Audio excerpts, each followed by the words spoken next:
Good evening and welcome to this evening's meeting of the Woodbury County Zoning Commission. Today's date is October 24th, 2022. The time is 6 o'clock.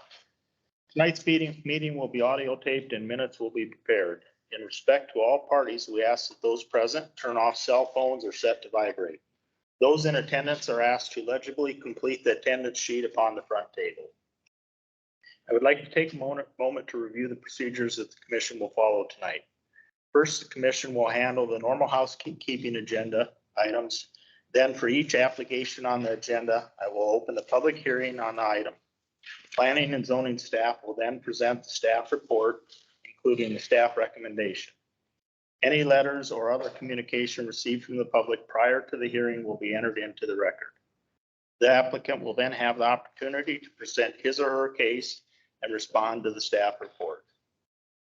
Next, we will hear all comments from the public. If you would like to speak either in support of or against the application, you must come to the microphone. Please first state your name and address for the record. All interested parties shall be heard, but repetitious comments should be avoided. Repetitious or irrelevant comments may be ruled out of order by the chair. I ask that you remain respectful and courteous with your comments at all times. We're also going to limit it to a 3-minute time limit per individual. So after all public comments have been heard, the staff and applicant may make a closing statement. The hearing shall then be closed by motion and vote. Therefore, no further comments from the staff, public, or applicant may be heard unless asked for by the commission. The commission shall then deliberate the case and may ask questions of the applicant, staff, or any party offering testimony. However, such questions do not reopen the hearing for additional comments from the public unless so requested or approved by the commission. The commission will then formulate and vote on a motion. The motion will typically either grant or deny the requested application. Any commission members who has ex parte communication to place in the record of the meeting should do so prior to the beginning of the deliberation of the respective agenda item. Go ahead and call the meeting to order. Roll call. Just let the record reflect that you have 4 commissioners present. Okay. Chris is absent. Public comment on matters not on the agenda tonight. Seeing none, we'll move on to the next item. Approval of the minutes from the October 5th, 2022 special meeting. Comment is on the adjournment as we did a motion and a second, which makes it a lot more efficient. Oh, I think I second.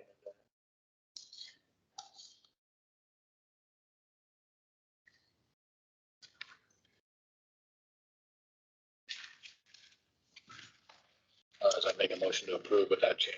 We have a motion with the change by Mr. O'Toole. And Barb seconds that. All those in favor say aye. Aye. All those opposed, same. Hearing none, motion carries. Moving on to open the public hearing on zoning ordinance text amendment for RAGBRAI special events. Okay. Dan. Okay, on October 11th, 2022, the Woodbury County Board of Supervisors approved a motion to direct the zoning commission to initiate the review process and provide a recommendation on a zoning ordinance text amendment to the Woodbury County zoning ordinance to address the temporary sales of food, beverages, goods, and services during future RAGBRAI events along the RAGBRAI route in unincorporated Woodbury County, or when it occurs during in unincorporated Woodbury County when the event happens to occur. Basically, the summary of the amendment is to amend portions of the table of contents, section 3.034 entitled Land Use Summary Table of Allowed Uses in Each Zoning District, portions of section 6.02 entitled The Definitions, and to add a new section proposed and referenced as section 5.07 entitled Special Event RAGBRAI and Special Event RAGBRAI with Alcohol to the Woodbury County zoning ordinance. The purpose of the amendment is to assist county officials to control the public health and safety issues created by the inclusion of a large number of people in the county by establishing regulations for vendors in the unincorporated areas of Woodbury County during Des Moines Register's annual bicycle ride across Iowa. And so really what this ordinance does is it directly targets the RAGBRAI event in sort of a sunset fashion, where it allows for the sales of goods and services during the time frame a day before and after to kind of set up for when they officially announce the date of RAGBRAI within Woodbury County. So what that does with the exception of alcohol, folks can, from private property, go ahead and sell goods and services, et cetera. They must be outside of the right of way in this language. However, if they desire to sell alcohol, because of the kind of the legacy of the ordinance, working with the county attorney's office, we put language in there that requires them to come to the zoning commission and the board of adjustment to add alcohol if they were to sell that from the property. So they present a site plan, they would come here, they would go through the basic process. Here's the layout of the land, et cetera. We only intend to do this during RAGBRAI. Board of Adjustment would look at it after a recommendation for all of you. And so the objective of this particular language was to directly target the RAGBRAI event and not have any unintended consequences versus other special uses, as it directly names RAGBRAI.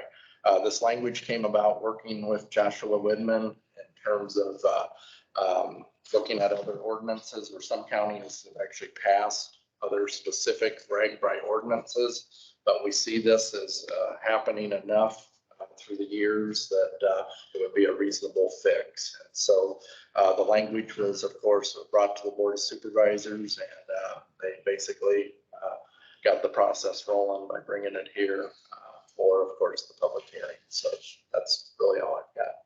Okay, thanks, Dan. Anybody in the audience to speak on the RAGBRAI event?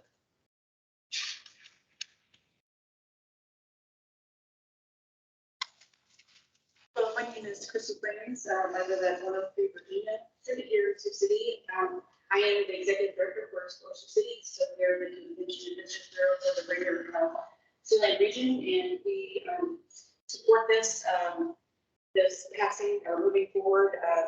We've been in talks with the RAGBRAI team. They are interested in having RAGBRAI start here again in Woodbury County again for the 50th anniversary. I know it's something that the city leaders or everybody that's talked to me is very supportive of it. So I know that the economic impact of that would be in the tens of millions of dollars.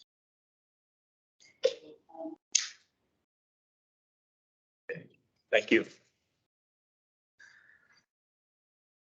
No one else? Okay. Commissioners' comments or? Go ahead and close or Yeah, we would close the public hearing. Do I have a motion? Motion Corey, second from Barb. All those in favor say aye. Aye. All those opposed, same. Hearing none, motion carries. Any other questions or? Straightforward to me. I'd make a move to approve it. Make a recommendation to. It would be a recommendation to supervisors for approval. Okay, so a motion to recommend, second by Jeff is a motion and Corey is a second. All those in favor say, all those in favor say aye. Aye.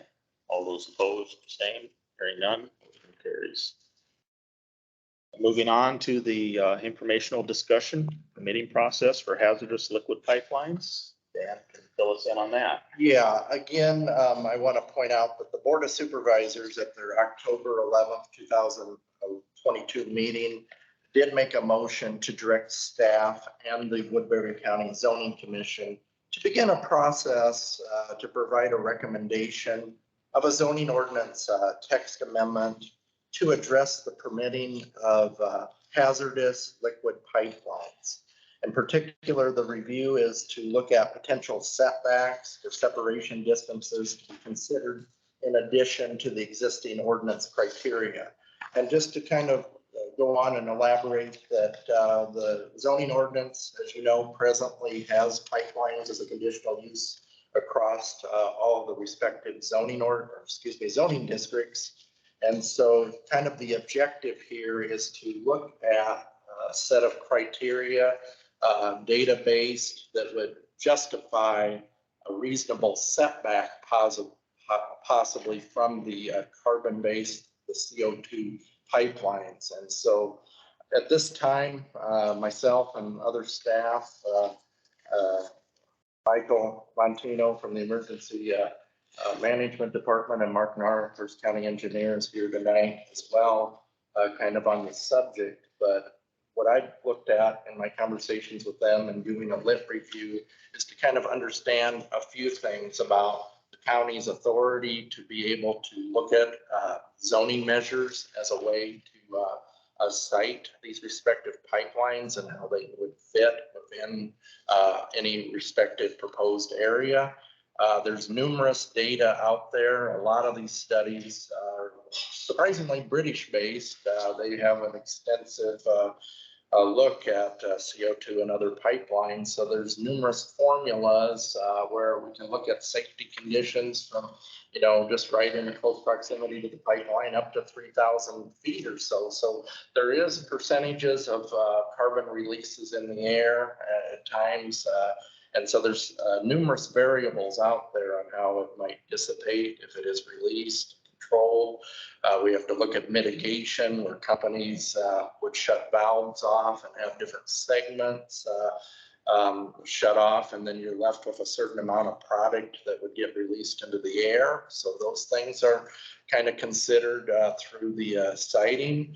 One thing that we looked at in a previous meeting last week was the emergency management, first responders, et cetera. There is an emergency management guide or an ERG booklet that talks about separation distances as it comes to the initial phase of disasters or ruptures or leaks.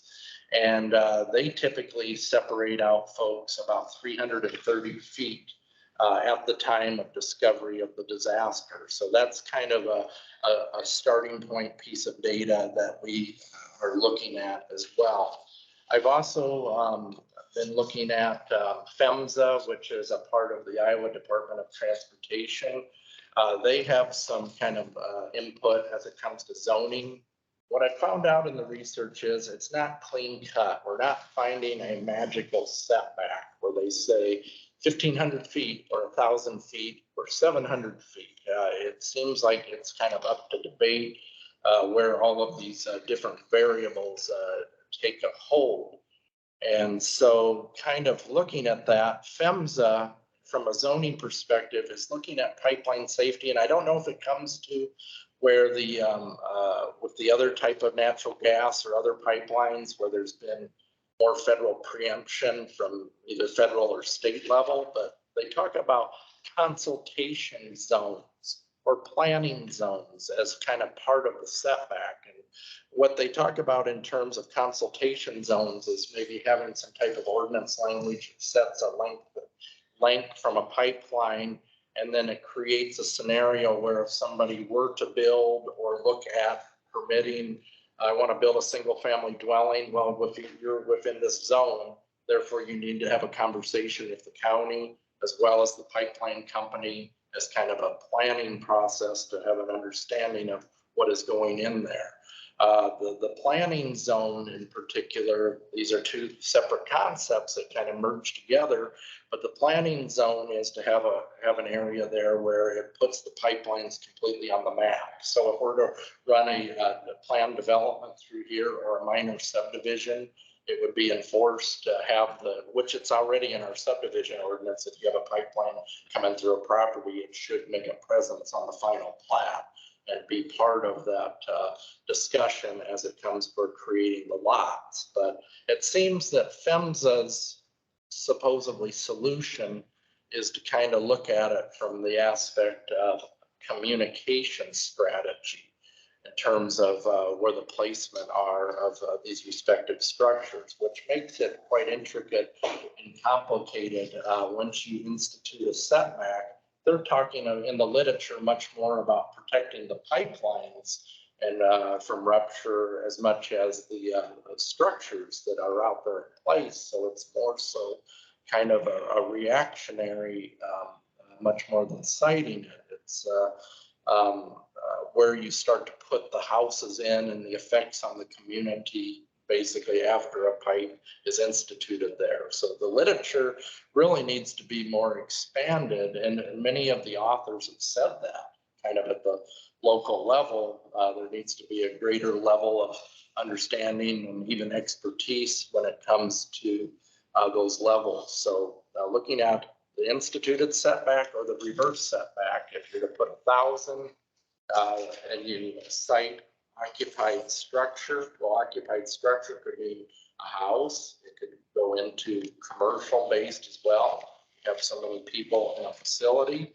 And so when you start looking at the setback, you measure off of that, but then the literature talks about now what is safe? What is safe? And then you get into the engineering or the scientific data on what is the true distance where that's the carbon would possibly dissipate to the point of where it's safe. And we've of course talked about topography. We've talked about wind. What's a 6 mile an hour wind going to do if it pushes it a certain place? Is it going to dissipate and break down? Some of the data talks about 15% or 17% carbon exposure over for a minute can lead to death. Some of the real basic symptoms that I know they talked about in the Mississippi study kind of entailed getting nausea, not feeling so good, headaches. And so the symptoms can definitely range as it comes to that. But I'm seeing 330 is possibly a reasonable scenario as it comes to the first response. If we look carefully at the ERG, if something were to happen in that initial phase, I would almost have to defer to Michael to an extent on when folks do show up and they're first responding in that first step. I know one of the goals is to get everybody out of the area close to the pipeline and get them away. Based on the handbook, it says 330. So that's kind of where I'm initially at with much of this research. I've been really thoroughly going through and trying to develop connections on what data-driven model would tie into a setback. You've probably heard of the Shelby County ordinance. I've talked to their zoning administrator, and basically what they did with their setback was they took it from 2 studies, and I asked for the 2 studies, but they used, I believe, a 750 or 720 setback that they said was in one study. The other was 1,200, and I asked, how did you come up with that? Well, we averaged the numbers together and came up with 1,000. Well, their version of Siouxland District Health, their health department looked at those studies, and they basically offered a recommendation over to the county zoning commission, of course, the board of supervisors, that were based on the 2 studies, where they ultimately supported the 1,000 foot setback. But as it comes to all of this, as we talked about unintended consequences with the RAGBRAI, it's important to look at the full scope when it comes to the safety measures, when it comes to the setbacks, the use of land, the mitigation on removing folks in a timely manner, and the types of things that could possibly be conditioned where folks would have to report back and a timely process to protect the public from any type of consequence of a leak or a rupture. The probability on many of these studies are quite low when it comes to the possible rupture. In my opinion, the weld areas would probably be more vulnerable than the thickness of the pipe, but we all know that there's always a probability for a circumstance of that nature. My understanding is the general proposals are out there. I think 3.5 feet or 4 feet is kind of generally where they bury these, but they do run significantly higher pressure than some other type of pipelines. So pressure could be a factor on how much it could create a plume and come out and spread. Of course, that plume, if you're very close to it, could be very hazardous and fatal. Somebody was very close to the pipeline, and so that's definitely part of the considerations of appropriate setback. So that's kind of where I'm at this point for the research. But it's kind of in our hands here at the commission and staff to kind of see if we need some number that could support this, whether we use consultation zones, whether we use planning zones along with a setback. I see maybe the possibility of a 330 setback with 1,000-foot consultation zone or planning zone where you continually keep the conversation going about talking about what the ramifications are. But yeah, we're up to the point on where first responders would be, at least separating out the public from the home occupation. So that's kind of what I got. And most of the information that you received or reviewed is CO2 pipeline Yeah, specific. I try to go at the CO2 language. Much of them are from British. Of course, there's a lot of advocates on both sides. Quite obviously, a lot of research, a lot of commentary that talks about the ramifications. There's definitely data out there, but their formulas are very complex because they have different factors. What's a 7-mile-an-hour wind do versus a 14-mile-an-hour wind? What does the hill in northern Woodbury County do compared to the flat ground in another part of the county? So the top-down approach could be kind of challenging to an extent. So that's where I kind of go back to the hazard mitigation side is how do the first responders look at this? How are the companies required to react as they first detect something on their system of a malfunction? What is the connection between the company and the first responders to get the word out and to get people at least the 330 feet away? So the question is, if you use a 330 and you have the population at 330 away, there would already be in that initial hazard mitigation phase. And so if you have the burst and the plume is out there, scientifically, how far does it take to dissipate? And that's where the literature has been very challenging across the board on that. But the British kind of say 17% is toxic, meaning 17% in the air. And I know the Americans kind of go with the 25, I believe, is what that one. Was it 20? No, it was British, they were 25, 25, 17 was the American study. Okay, so that was in the reverse. So regardless, CO2, much concentration in the air can be a problem. Okay, well, thanks for that information. I guess move on to anybody in the audience that would like to speak. I don't know if you want to address county officials that are here first. They can speak on behalf and then we'll have a response. I'm just gonna echo most of Dan's comments. This is not a Chernobyl type incident on Woodrush. They cut off the valves at both ends, once it's done and ready for repair. I think it is, a serious incident. I think looking at that emergency standard is, as a group we've arrived at, is about the best way to go. If you look at what that 330 feet either side of the pipeline does as far as creating an area where you can't know. We're not dealing with a point hazard like we were with windmills. We're dealing with something that's a corridor where incident could occur anywhere along the corridor. I'm afraid you take a lot of potential development ground out of that ability to develop. We look at huge setbacks and then try to make pipeline siting. And the 330 feet works now only for carbon dioxide under that federal emergency response standard. Similar for a natural gas leak or propane. So most of the substances that we're dealing with in that underground environment was a similar setback. So this setback would be applicable not only to the carbon dioxide, but also to natural gas, ammonia, and other products that we have the possibility. Okay, Thank you, Mark.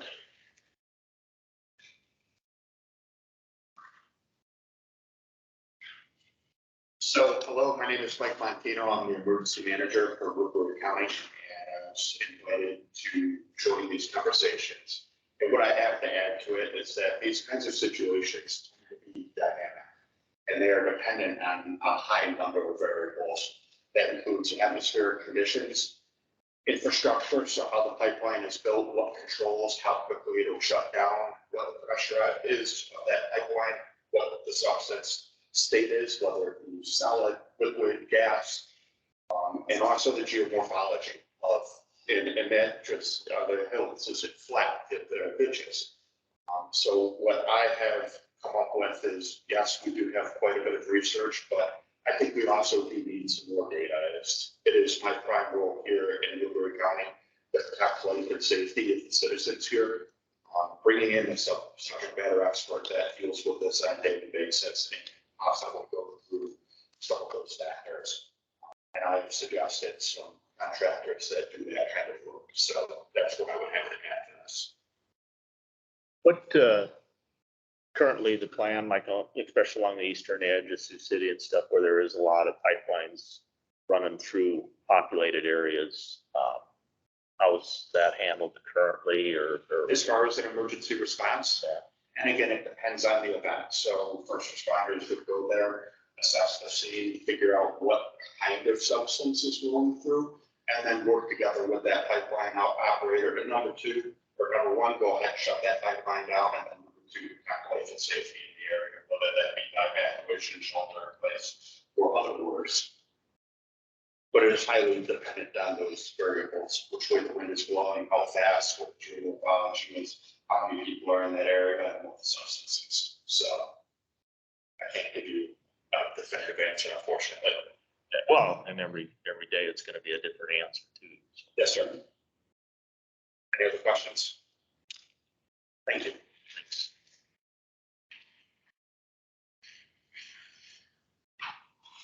Hey, do we have anybody else?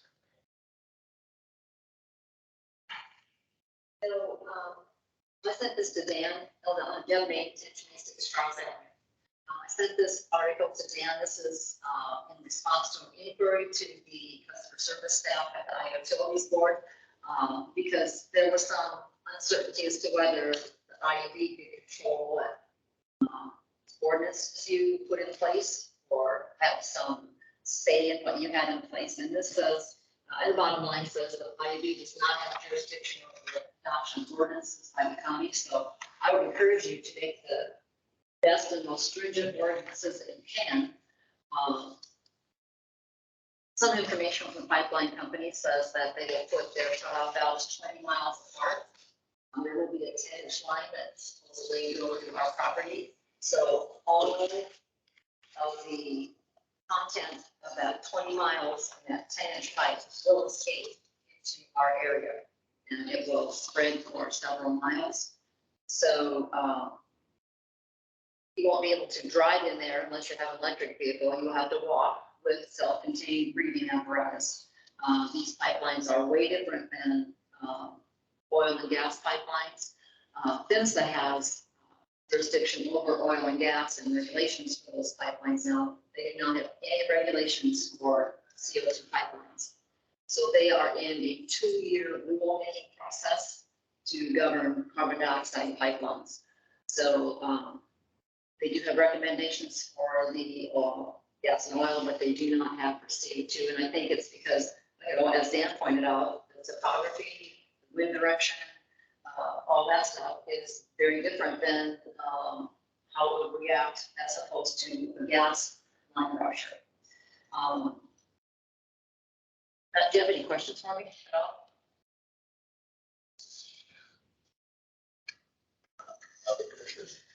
And that's the problem. A lot of people don't know a lot about CO2 pipelines and how they operate. And they do run at over 2,000 tons of pressure. So if there is a rupture, it will be very noticeable. It will be pretty much catastrophic. So I would encourage you to make the best ordinances you can for Woodbury County to protect the citizens. We're not protecting the pipelines, we're protecting the citizens.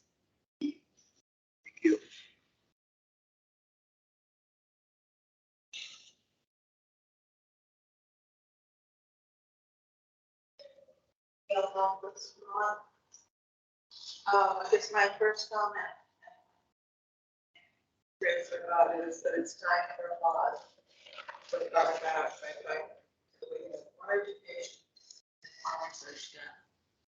I made the effort this week to go through all my materials, and I made a list of 50 references.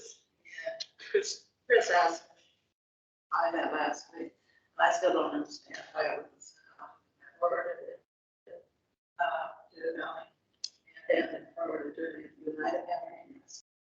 So I didn't get it out. But there's so much research out there that, Deb and I have been working on this for over a year. And I think we have a lot of information. 1,000 feet, 330 feet, whatever, that is not enough. We need to do the same thing that we did with the windmills. Make it possible for these people to go through our county. Our house is not one life lost because of the carbon dioxide. It's too many. Now, think how many lives we lost if one of those ruptures did happen. It's gonna happen eventually. We don't know where or when, but it's like when Russians do that. Who's it gonna get? Where's it gonna happen? I don't want it to happen. My grandkids are in my house. I don't wake up the next morning. I don't wake up. There's no alert that can warn us that anything's coming. There's nothing. Tell us it's coming. It's just deep into our area and tell us 4 minutes, and then I should wish it was real close. That's not time to get away from it. We don't have any warning. We don't have electric vehicles. I can't afford an electric vehicle. We can't afford electric ambulances, fire trucks, for our counties. What I've been told, the Sioux City Hazmat team, we answering to 7 counties on this island. If a leak would occur, they have to go through that area before the other responders can get into the area. And those people in that immediate area of the pipeline would be dead. So can you imagine? I can't even imagine hazmat in my house or from the city, my house at the time, saves me, let alone Spencer or Milford or Northwest Iowa, someplace territory. And I thought myself, that's Do you have a couple more comments? well, yeah, I do. Again, depends on the thing. If they don't have any regulations, why should we be having regulations? Why can't we wait until they have made their regulations? The pipeline companies are open. We won't wait for them. They want to push it through. And then they will have their mission done. I don't think we can allow that. Some counties are issuing moratoriums. It's not allowing CO2 pipelines. They're doing it in South Dakota. They're doing it in Illinois. I think everybody did the other Iowa. So I think it could be a possibility. Another thing I want to touch on. I talked to a professor in Iowa State, right at the University of Iowa, named Christopher Jones. I talked to him about aquifers and our well water. He said that if those pipelines break, they get into our aquifers, that we'll have a bonding acid.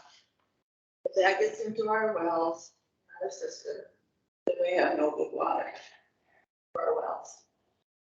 And we have, well, the main aquifer is for Iowa is the Dakota aquifer. But he also said that we have smaller aquifers that are on the surface of the ground, a lot closer to the aquifer.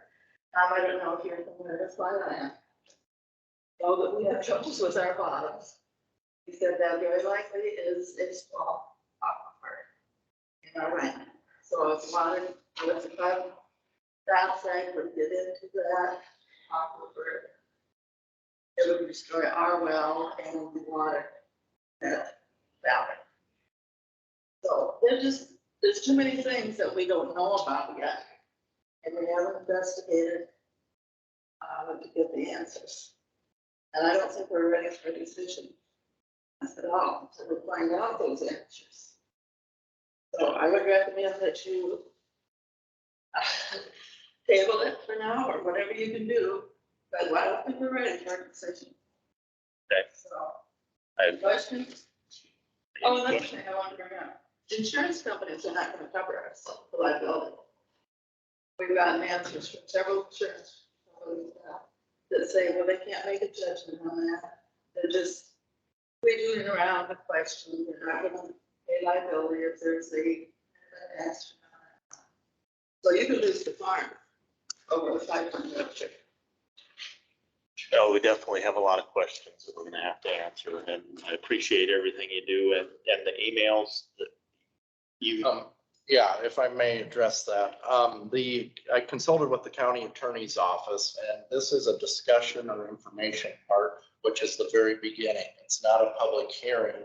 And so we're not soliciting comments at this point to have them kind of be facilitated in the board. What we have to do is we have to be real careful, make sure we follow every single protocol when it comes to the comments. All the comments that are brought in when a public hearing is scheduled will be compiled fully in part of the record, part of the report that goes in like we do with all staff reports, so that everybody has the best information at hand.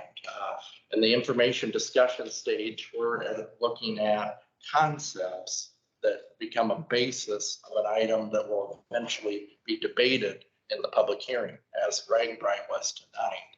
And so we just want to make sure that everything is set as it comes with the legality of everything, because the zoning commission, board of adjustment, they have a role to look at in terms of if an application is to come in for a conditional use. They've got to look at the criteria. They've got to look at all the big picture in terms of how all the content fits to be able to make an objective determination. So when things are set up for the public hearing mechanism, board members get a report that has the content. All of those emails that I already illegal.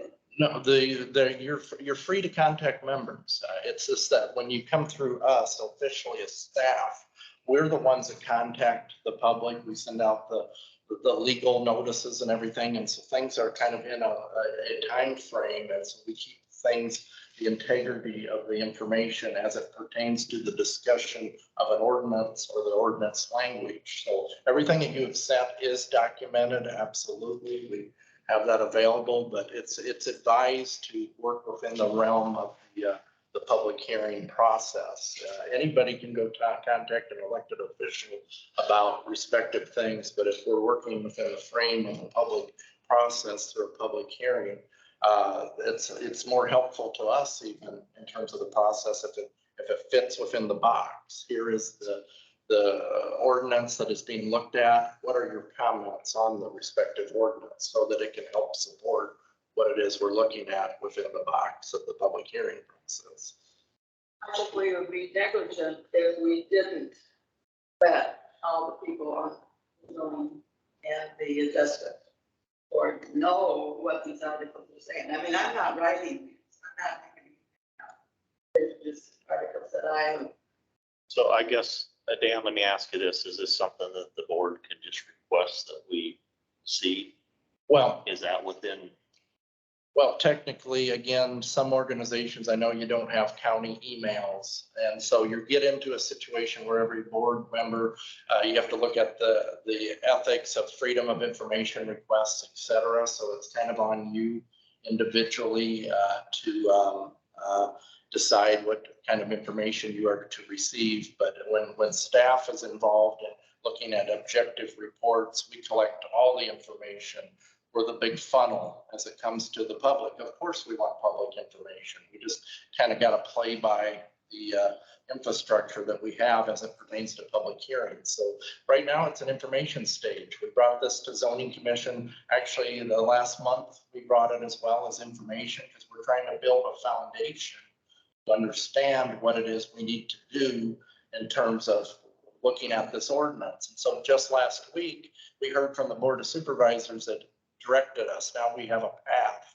And so the next step is for staff to continue to look at the route, and then we'll open it up for a public hearing when the zoning commission feels ready to schedule a public hearing or multiple public hearings, depending on your will and pleasure on how you want to look at your review. The board will come to a conclusion and when you want to schedule those so that then we can receive the funnel of information that we can collect into the big picture of the report.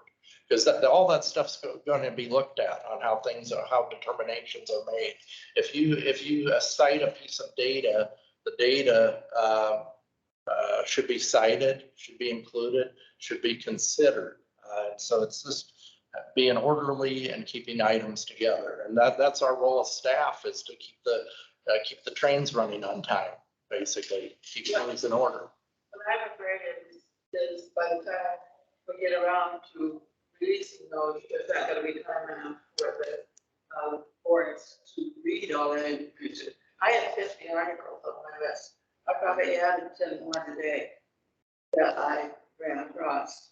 I mean, I know I'm a target for anything this is carbon dioxide in my email. But that's good. You don't just see it in the Sioux Journal or any other, well, the Going Register is pretty good. I think we need, we don't need to rush into this. Well, I think Dan is, I guess he's kind of informed us of the reason why we didn't receive that. We will review that information, and we will take the time to make sure we understood what's in there. Because I want to see it. I want to see everything that felt, Because I think it's the county's duty to protect our citizens, and if a less than a mile distance, that's not gonna do it. Well, thank you. I don't want to rush you. I like to give people time to talk. I know we set time Thank you. limits. I know I was over my fingers, and I didn't know I was on. Thank you. Thank you.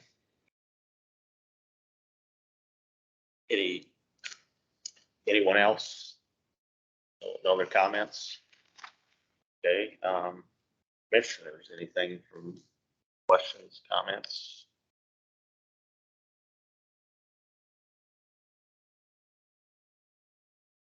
My comment would be, I like what Mike said in terms of bringing an expert.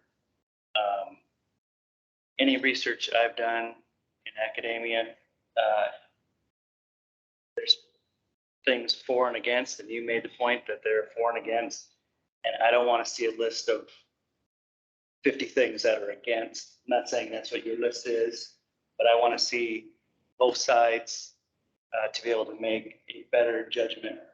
And that's why I think the expert, because I don't know everyone's background. None of my degrees are in pipes to the ground. And that's why I believe the expert route is the best. I suspect if somebody else is, I guess that some information should be out there too. They have to hire an expert to come in or not. I mean, somebody else probably has done that, and we should be able to have access to that information, not have to reinvent the same wheel.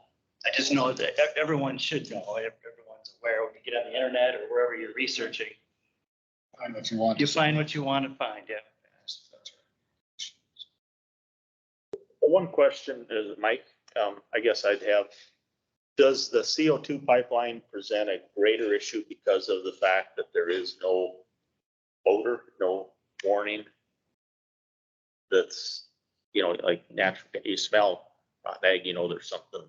So when you look at it, all substances on Earth are toxic. It's a matter of concentration and timing. It includes everything from CO2 to methane to even water that we drink every day. Toxic into too many amounts or too high a concentration. So that's why I suggested that we be moving someone that might know a little bit more specifically about this substance. It's specifically on how it handles in different types of environments, specifically here in Woodbury County. So that way we can make the best decision possible for the people of Woodbury County, both for their safety and also for our economy. All right, thank you. Before you run, if that's the case, is that be the advice of the zoning commission to the board of supervisors who has the authority to hire that consultant? We don't as staff.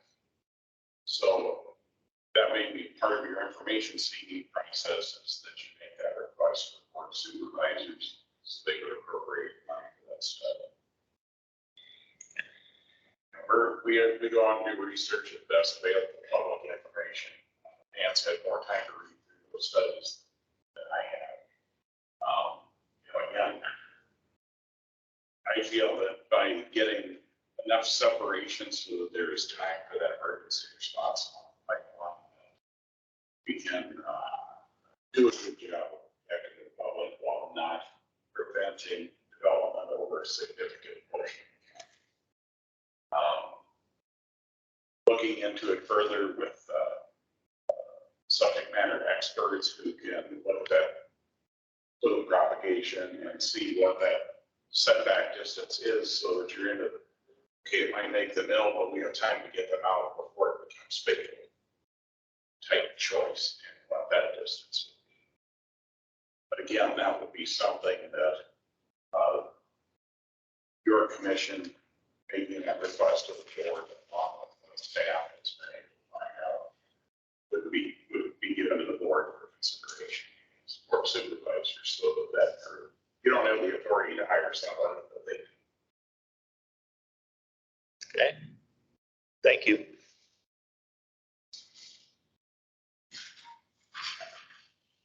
Gail? I thought we closed it out. And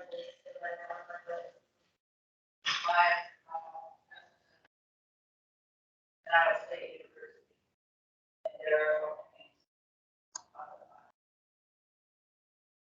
And that's in that information that you,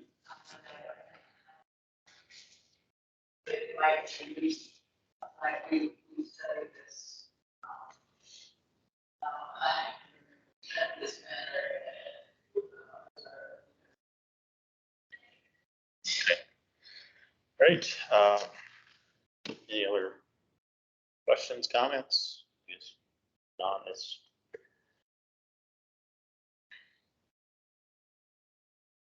What about Mark's comments with the recommendation? I guess, me personally, if we're going to look at having somebody look at not Woodbury County, but a regional. Look at it, look at a larger swath of the state to get some feedback, not just Woodbury County. That'd be, partner with counties on the corridor and say, let's get, now, to me, that would make more fiscal sense than have one-offs. That'd be a question, Dan. Would, is there any other counties in this region that you're aware of that are or have obtained information from somebody, an expert in the field?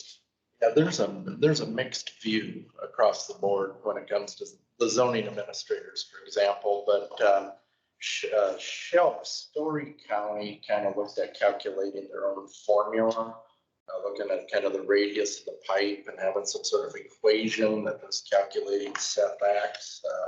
Shelby County relied heavily on their health department's determination. And I have, as I stated earlier, I talked to Kevin Grime Friday about Siouxland District Health, and what he's doing right now is he's reaching out to Shelby to try to understand what those two studies are that they based it on, because when you read down through the ordinance that they adopted, they heavily based it on the health department's determination. Zoning Commission's recommendations pretty short as they basically look at the economic aspects to the county, the safety of the landowners, et cetera. But they heavily root it back down to the public safety through the health department as kind of being the guide to basically the health department is validating that we believe that this 1,000-foot setback is the one to go with. So that's what I want to know a bit more about. Because if that does go to litigation, that's what the courts will be carefully looking at is how did you arbitrarily come up with that setback, or is it based behind reason? And I do think that kind of the pathway on something that's at least based on reason is the emergency response, where you can root yourself into at least that 330. How did you come up with a 330? Because that's the initial place where first responders bring to people during the event of the tragedy.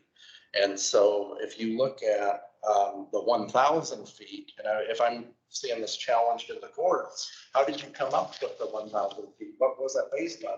How was it calculated? Did you go to the expert? Did they come up with this? And the other concern that I have with the expert is, do we entirely know exactly where the location of the pipeline is, the entire topography?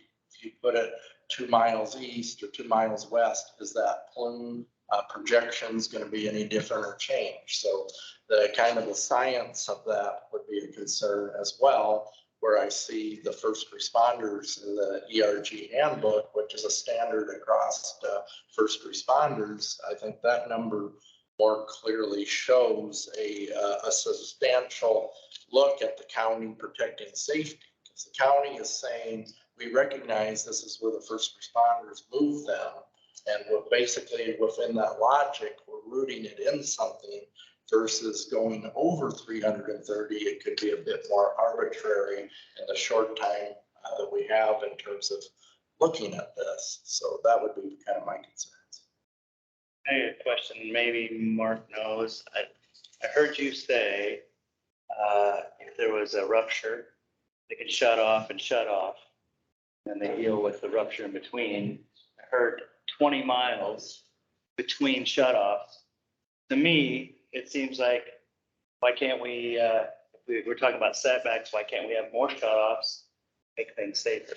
Well, that's up to the pipeline and what the industry that they work within has determined to be a safe distance between the two. To keep that stuff moving, it has to be pressurized. So there's pumping stations along the way that have to operate that, essentially you lose through friction loss, that material starts to slow down. So the pumping station keeps it up pressure and keeps it moving along the pipeline. Works real similar to the way natural gas pipelines function, albeit at a higher pressure. I don't know if the county could put standards in that says you need to have a valve. See, that's what that was my thought. You can put all kinds of other stipulations, why can't we put that in this? The valves that are already proposed for this, I think, the ones that I have seen are occupying about an acre. So it's a rather substantial security installation. Okay. Right now, there's one proposed, they're in the preliminary design, they're showing one at 250th and 235th and 240th intersection. If you know where the Jolin farm was, this would be south of the airport. Do you know where the mile-long access or the Wheatland access are? Do you know where the CF Industries plant is? Yeah. Okay. It would be about half a mile north of there at the intersection of two gravel roads. 235th comes in, 240th runs straight east. What's the location, the address? That is one of the locations that Summit has acquired the easement, building a valve station at that location. I haven't seen where Heartlands are yet, and the final designs aren't out there because they don't have the route located. I don't know if that's a requirement that could be put on it, but that's a question that staff can begin to do some research on, is whether as part of the requirements that there be get that valve every 10 miles. What's the alert system on that with to detect a rupture and how rapid? You can see pressure lost in the segment of the pipe. So there's a. Now, that's continually monitored, so it would be, That's the way we had a large natural gas pipeline, it was a 36-inch high pressure pipeline running through Delaware County, when I was county engineer there. As part of our tour for responders, we got to go in and see the brains of the operation. And they were monitoring sites that if there was a pressure drop, an alarm was sent to their staff. So at certain points, they have some type of monitoring, if there is that pressure loss. That's a signal that, hey, we're having a problem here that would cause their staff to have an alarm sent to them.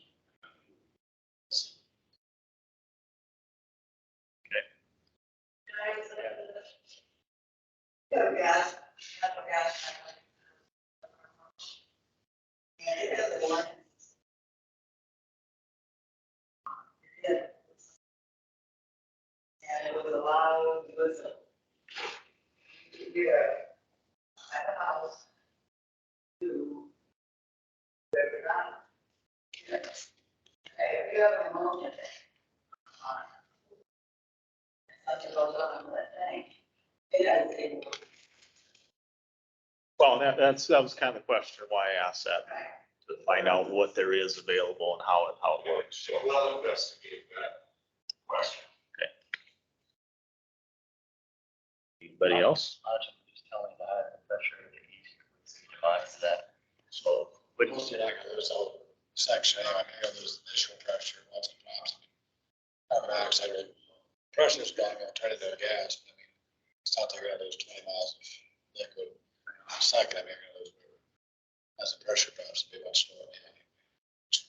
Decrease the concentration. okay, no more questions, comments? Does anyone know where the monitoring is by this for the natural gas lines? I had a tour of these facilities, right? We have several gas lines that span the length and breadth of Woodbury County. We have 2 ammonia pipelines that I'm aware of. I can't tell you where we don't have a pumping station that I'm aware of. As far as I know, the monitoring site for CO2 pipelines will be